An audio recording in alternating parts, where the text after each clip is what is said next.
Hey y'all, how are you doing today? I wanted to hop on here and talk about the topic of sensitivity.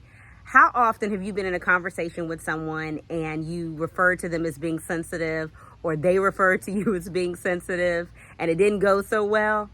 The other day I had a conversation with someone and I said they were being sensitive. And I will tell you, as I was in my prayer closet, God convicted me about that. The reality is, when we are communicating with someone, we should be communicating with someone so that they're able to receive what we're saying. And we should also be led by what we say to people. So when you say something to someone and you feel like they're being defensive, or they say that you offended them by what they're saying, we have to be sympathetic, empathetic, and understanding when they say that, or when we sense that the conversation is going left because they are being defensive. And consider that maybe our delivery wasn't right.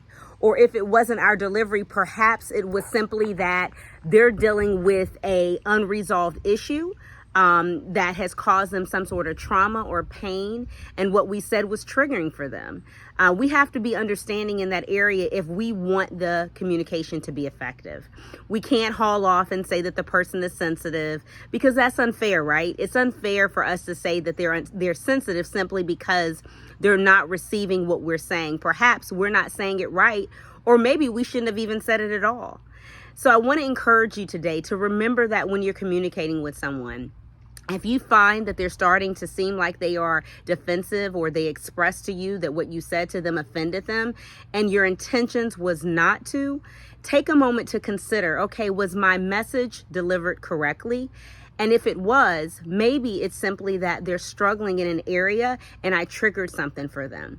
And I need to be conscious of that, so that in the future, when I'm communicating, that I say things that are respectful and helpful to them, and not hurtful and tearing them down.